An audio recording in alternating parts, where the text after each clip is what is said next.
selamat datang kembali di podcast kita yang santai tapi tetap punya makna. Pada episode kali ini, kita akan membahas sebuah kasus yang sempat viral di awal tahun 2026, yaitu kasus bullying pelajar di Surabaya. Yang membuat kasus ini terasa sangat memprihatinkan itu bukan hanya tindakan bullying itu sendiri, tetapi juga dampak yang ditimbulkan dari kasus tersebut. Korban diketahui mengalami trauma psikologis yang berat, bahkan sampai mempengaruhi kondisi mentalnya. Dari situ muncul pertanyaan penting nih, apakah kita sebagai masyarakat Indonesia itu sudah benar-benar menerapkan nilai-nilai Pancasila dalam kehidupan kita sehari-hari, dan bagaimana sih kaitannya dengan SDG 16 yang berfokus pada perdamaian dan keadilan. Bersama saya Margareta Udianirum yang akan memimpin jalannya diskusi pada saat ini, dan di sini sudah ada narasumber kita. Mungkin bisa perkenalan dulu dari narasumber ujung kanan saya. Perkenalkan, saya Daniel dari mahasiswa sosiologi. Halo, saya Cila dari Fakultas Psikologi semester 5. Halo, aku Asa, aku dari mahasiswa pendidikan semester akhir. Halo semuanya, aku Cindy. Aku sebagai aktivis sosial remaja yang aktif dalam mengkampanyekan isu bullying di remaja. Halo semuanya, kenalin, nama aku Faisa. Aku adalah konten kreator yang cukup sering bahas soal edukasi di media sosial. Halo semuanya, perkenalkan nama saya Herda. Saya dari mahasiswa hukum semester 4.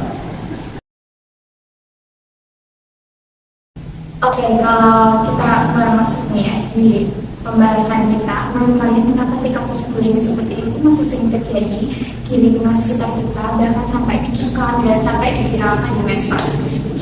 Kalau dari sisi psikologis, pandangan maka sisi psikologi ini gimana? Kalau dilihat dari sudut pandang psikologi sendiri, salah satu penyebab utamanya itu menurunnya empati kita.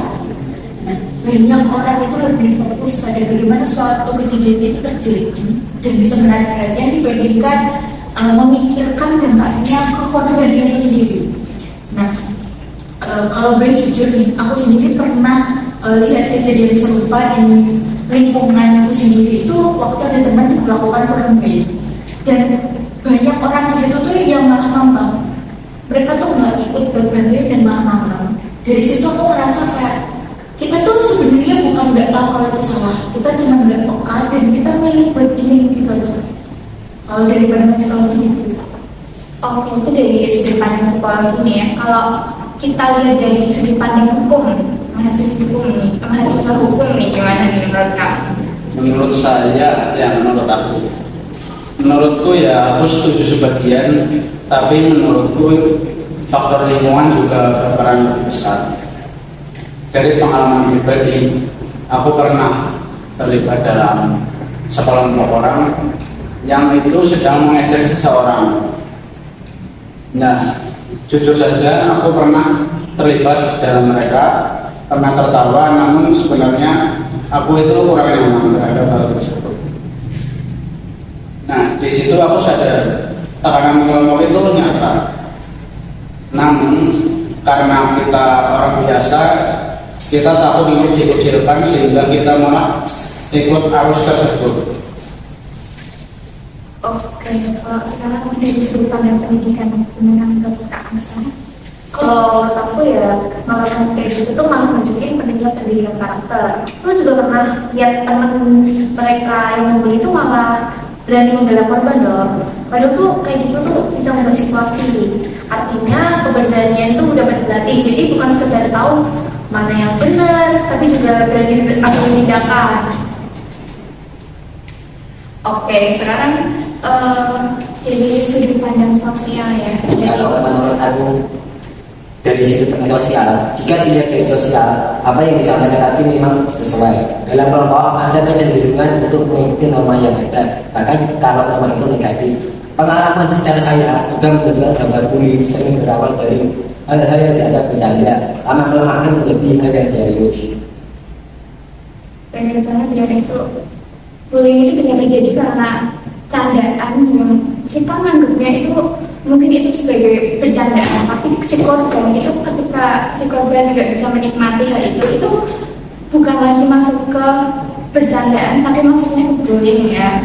Nah, kalau menurut Kak Cindy nih, aktivis sosial remaja kita nih, gimana nih menurut pendapat Anda? Kalau menurut aku sendiri itu, bullying itu terus terjadi karena banyak orang yang menganggap bahwa kekerasan verbal dan fisik itu adalah sebagai hal yang biasa atau hanya keadaan seperti itu, Pak. Nah, padahal ini pembiaran terhadap perilaku yang seperti itu justru membuat para pelaku itu menganggap bahwa tindakan yang dilakukannya itu dapat diterima. Nah, aku sendiri itu sering melihat dan menemukan beberapa kasus di masyarakat. Mereka itu lebih cepat merekam daripada menolong korban bullying itu sendiri. Nah, ini menunjukkan bahwa kita punya masalah serius dalam budaya kepedulian sosial. Kalau lingkungan itu terus diam dan mengampuni tindakan pelaku bullying itu, maka bullying ini akan terus dianggap sesuatu hal yang normal dan wajar. Oleh karena itu, melawan bullying ini bukan hanya tugas korban, sekolah, maupun pemerintah saja, tetapi tanggung jawab kita semua. Nah, kalau menurut Kak Aisyah sendiri, konten kreator edukasi kita gimana nih? Aku juga pernah melihat secara langsung kasus yang disebarkan melalui media sosial. Yang bikin miris di sini tuh banyak orang itu justru menonton kasus tersebut itu bukan untuk membantu atau mencari solusi, melainkan lebih ke rasa penasaran atau hiburan saja. Padahal sebenarnya kita semua di sini itu tuh memiliki dampak dan pengaruh yang sangat besar di media sosial. Kita itu bukan hanya sebagai penonton saja, tetapi dari cara kita entah menonton atau memberikan video atau dari berkomentar, itu tuh secara tidak langsung bisa membuat kita itu menjadi berpengaruh di dalam kejadian tersebut. Jadi menurutku bukan hanya pelaku saja yang perlu disorot, tapi juga audiensnya. Apakah kita itu terlibat dalam kejadian itu atau malah dari cara kita itu bisa membuat kita menjadi lebih bijak dan membantu kita untuk menciptakan lingkungan yang lebih sehat dan aman di media sosial gitu sih. Oke, menarik banget ya. Jadi dari pengalaman kalian, kita bisa melihat bahwa kasus seperti itu sebenarnya sangat dekat dengan kehidupan kita sehari-hari. Kalau kita mulai masuk ke inti pembahasan nih ya, aku pengen ngajak teman-teman semua untuk melihat kasus ini tuh dari sudut pandang yang lebih mendasar, yaitu nilai-nilai Pancasila. Menurut kalian dalam kasus bullying seperti ini, sila mana sih yang paling relevan atau paling terasa ketika dilanggar, dan kenapa nilai itu tuh penting untuk benar-benar kita terapkan, bukan hanya kita pahami secara teori? Menurut Kak Cindy gimana? Kalau menurut aku sendiri itu yang paling jelas dilanggar adalah sila kedua, yaitu kemanusiaan yang adil dan beradab. Nah, dalam banyak kasus yang saya temui di lapangan itu, permasalahan utama atau akar utama dari bullying itu sendiri adalah kurangnya empati dan rasa kemanusiaan pelaku bullying itu terhadap korban.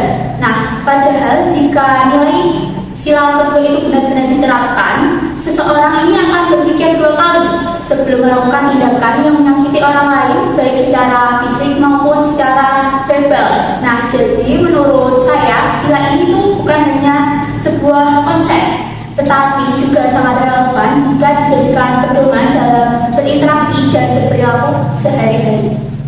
Oke, ya kalau dari sisi hukum nih, Kak Heda, gimana pendapat Anda tentang hal ini? Pendapat aku sepakat, tapi aku juga melihat ada hal lain yang perlu diperhatikan. Dari pengalaman pribadi yang tadi aku ceritakan, aku tahu bahwa tindakan itu merupakan tindakan yang salah dan tidak benar. Artinya masalahnya bukan dari ketidaktahuan kita, tapi bagaimana cara kita untuk bertanggung jawab dalam melakukan nilai-nilai yang benar tersebut. Nah, dalam konteks hukum pun kesadaran individu itu sangat penting, karena tanpa kesadaran individu, aturan sebaik apapun tidak akan efektif untuk dijalankan. Kalau Kak Cilan sendiri, gimana pendapat Anda? Dari sudut pandang psikologi, apa yang disampaikan Mirda tadi lu udah termasuk masuk akal sih. Ada jarak antara mengetahui dan juga melakukan. Empati itu sebenarnya nggak hanya apa yang dipahami, tapi juga kita perlu dilatih untuk dibiasakan seperti itu. Kalau dari lingkungan yang nggak mendukung itu, hal itu, maka seseorang itu akan cenderung mengikuti perilaku yang ada di sekitarnya. Meskipun sebenarnya tahu kalau hal itu tuh salah, tapi bakal dilakuin. Kalau dari sisi pendidikan juga komunikasi. Kalau menurut aku ya, ini tuh berkaitan sama gimana sih Pancasila itu diajarkan. Selama ini biasanya Pancasila itu diajarkan dengan berfokus pada hafalan. Kita hafal pasal, kita hafal Pancasila, tapi tidak dengan penerapannya. Padahal kalau nilai itu dibiasakan di kehidupan sehari-hari, kayak contohnya ya praktik langsung. Jadi misal Tuhan yang Maha Esa, itu berarti kita percaya dengan Tuhan. Itu tuh bakal jauh lebih terasa karena kita melakukannya secara langsung, bukan cuma dihafalkan. Kalau dari sisi sosial, Menurut aku dari sisi sosiologi nilai akan menjadi dua jika didukung oleh lingkungan. Jika lingkungan membiarkan atau menormalisasikan tindakan bullying, maka seorang individu yang berada di lingkungan tersebut dan melakukan tindakan bullying akan kesulitan untuk berhenti melakukan tindakan bullying. Jadi penerapan Pancasila tidak hanya bergantung pada individu, tetapi juga menjadi bagian dari budaya dalam lingkungan tersebut.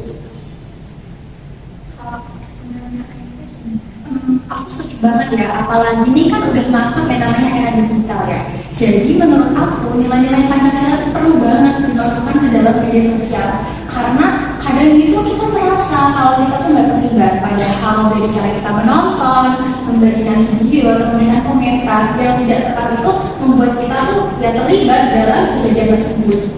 oke, menarik sekali ya. Berarti bisa kita lihat bahwa Pancasila itu sebenarnya tidak kehilangan relevansinya, justru semakin kita perlukan di situasi kita seperti sekarang ini kan. Tantangannya itu bukan pada kurangnya pengetahuan kita, tapi bagaimana nilai-nilai tersebut itu benar-benar kita hidupkan kembali baik dalam tindakan kecil kita sehari-hari maupun dalam interaksi kita di lingkungan kita. Nah, sekarang kita coba kaitkan dengan SDG 16 nih ya, yang berfokus pada perdamaian, keadilan, dan kelembagaan yang kuat. Kalau kita lihat dari kasus ini, menurut kalian apakah kondisi sosial kita ini sudah mencerminkan nilai-nilai tersebut atau justru masih ada kesenjangan yang perlu diperbaiki? Kalau menurut kalian gimana? Kalau dilihat dari kondisi perdamaiannya itu sebenarnya tantangannya itu masih banyak sekali. Lingkungan yang masih mungkin dengan terjadinya bullying itu menunjukkan bahwa perasaan belum sepenuhnya tercapai. Padahal SDGs 16 itu sendiri menekankan pentingnya menciptakan ruang yang inklusif, di mana setiap individu itu bisa untuk mereka merasa dihargai dan juga dilindungi kayak gitu. Kalau dari sisi hukum gimana nih? Kalau dari sisi hukum atau dari sisi keadilan tentu perlu pendekatan yang lebih seimbang. Tidak hanya fokus pada hukuman bagi para pelaku, tetapi juga harus memberikan pembinaan terhadap para pelaku yang sudah melakukan kejahatan. Karena kalau kita hukum tanpa memberikan edukasi, mungkin perilaku-perilaku tersebut akan terjadi di masa depan nanti.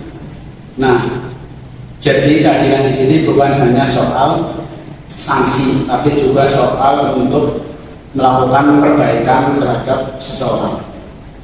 Kalau pendapat Kak Aksan gimana? Jadi benar banget yang dan saling itu tuh kita tuh merupakan satu poin di mana kita tuh harus melindungi korban. Padahal itu adalah hal yang paling dasar yang harus kita lakuin. Karena dalam banyaknya kasus itu biasanya mereka tuh mengalami tekanan. Udah mereka dibully bisa-bisan, terus semua orang tuh terus menyebarkan hal itu. Ini nunjukin kalau kita itu memiliki kesadaran yang masih rendah, terutama dalam menggunakan media sosial secara bijak. Kalau menurut Kak Aksan ini gimana? Kalau menurut aku, kita secara lebih luas, SDGs 16 tidak hanya tentang kebijakan pemerintah, tapi tentang perilaku masyarakat.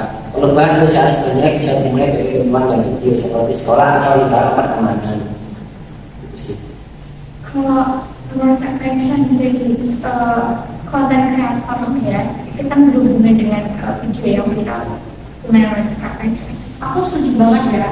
Bahkan dari hal-hal sederhana yang kita lakukan itu bisa membuat kita tuh terlibat dalam kejadian itu. Misalnya dari cara kita tidak membagikan video-video yang bersifat sensitif, atau bahkan dari cara kita lebih berhati-hati dalam membagikan sebuah postingan, atau juga dari cara kita menegur seseorang. Misalnya, kayaknya ini gak baik deh buat disebarluaskan, kasihan korbannya, atau mungkin kayaknya kita gak usah ikut campur urusan kayak gini deh. Nah, selain itu, sebagai audiens juga, kita tuh bisa memberikan dukungan kepada korbannya, bisa melalui komentar. Misalnya, kamu jangan sedih ya, ada kita di sini. Kita tuh peduli loh sama kamu tuh gak sendirian, tetap kuat ya. Nah, dari apa yang kita sampaikan itu tuh bisa membuat korban merasa kalau korban itu dicintai dan dipedulikan oleh semua orang. Yang gitu sih. Jadi bisa disimpulkan ya bahwa SDG 16 itu bukan sesuatu yang jauh dan abstrak, tapi sangat dekat dengan kehidupan kita sehari-hari. Dan setiap tindakan itu yang kita lakukan itu sebenarnya bisa menjadi bagian dari upaya kita untuk menciptakan lingkungan yang lebih damai dan adil. Nah, dari diskusi hari ini kita bisa melihat bahwa kasus bullying bukan hanya masalah individu, tetapi juga berkaitan dengan lingkungan, pendidikan, dan cara kita sebagai masyarakat untuk bersikap. Nilai-nilai Pancasila sebenarnya sudah memberikan pedoman yang jelas, tinggal bagaimana kita menerapkannya. Dan jika kita mulai dari hal kecil, lebih peduli, lebih bijak, dan berani bersikap, itu sudah menjadi langkah nyata menuju masyarakat yang damai dan adil sesuai dengan SDG 16. Oke, sekian podcast kita, diskusi kita pada saat ini. Terima kasih ya sudah bergabung dalam diskusi ini narasumber kita. Terima kasih sudah menyaksikan podcast kali ini. Sampai bertemu di episode selanjutnya.